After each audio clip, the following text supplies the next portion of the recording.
le premier calife du Messie promis à l'Islam, se référant aux guerres du Saint-Prophète sallallahu alayhi wa sallam, dit: dans ces guerres, aucune personne n'était pas forcée à embrasser l'islam. Quiconque prouvera le contraire par une tradition valable, nous sommes prêts à l'offrir 10 000 roupies. Dans ces guerres, aucune personne n'était pas forcée à embrasser l'islam. Quiconque prouvera le contraire par une tradition valable, nous sommes prêts à l'offrir 10 000 roupies. Faslul Khitab, volume 1, page 136. Ô opposants de l'islam, voilà le défi. Voilà le défi qui est lancé depuis 1887. Qui peut le relever? Qui peut le relever? Si vous ne pouvez pas, et vous ne pourrez jamais, alors cessez de s'attaquer à l'islam. Chers auditeurs, je vais attirer votre attention vers la question: est-ce qu'une seule faible personne peut propager une nouvelle religion par l'épée? Seul, faible, est-ce qu'il peut propager? Et son message arrive aux quatre coins du monde et reste à perpétuité. Est-ce que c'est possible? Si c'était possible, la religion du pharaon allait répandre dans le monde entier. On pouvait voir les adeptes du Mahdi du Soudan. Mais je vous dis, même les grands pouvoirs ne restent pas stables s'ils commencent la cruauté. Et on vit et on entendit le déclin des superpuissances à cause de leurs injustices. La cruauté ne reste pas pour toujours. C'est la loi divine et naturelle. Comment l'islam a pris de l'ampleur? La stabilité de l'islam est une preuve concrète que c'est répandu par l'amour ni par l'épée.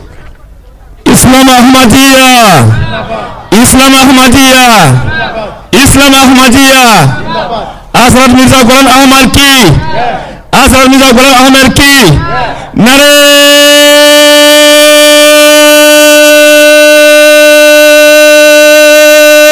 Takbir.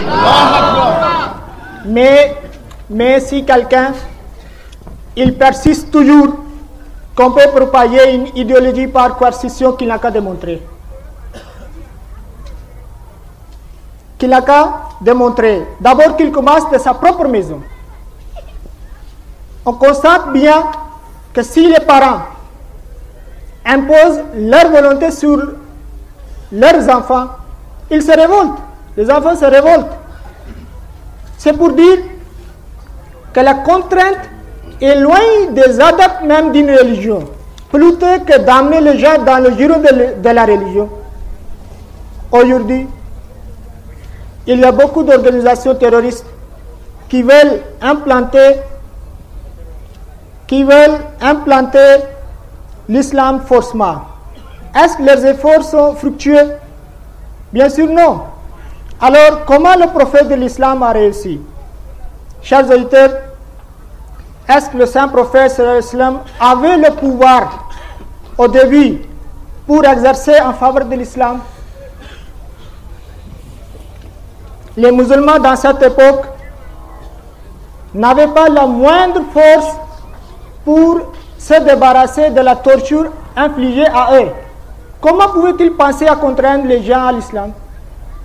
On trouve dans le Saint-Coran beaucoup de questions contestant la validité d'apostolat du saint prophète sallallahu alayhi wa sallam par les mécréants. Mais à notre surprise, on ne trouve même pas une critique de coercition. Cette absence éclaircie que les opposants comprenaient que le saint prophète sallallahu alayhi wa sallam ne les forçait pas à la religion. Je me demande, avait-il besoin de la coercition? La coercition est l'arme de celui qui n'a pas d'argument. Or, on voit le Saint-Coran plein d'arguments, de la connaissance. Le Saint-Coran se déclare d'être sans pareil. Celui qui appelle publiquement tout le monde au débat, il n'a pas besoin de brutalité. Chers auditeurs, je vous demande,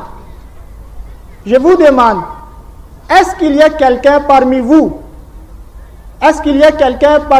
qui a été forcé à l'acceptation de l'islam? Est-ce qu'il y a quelqu'un?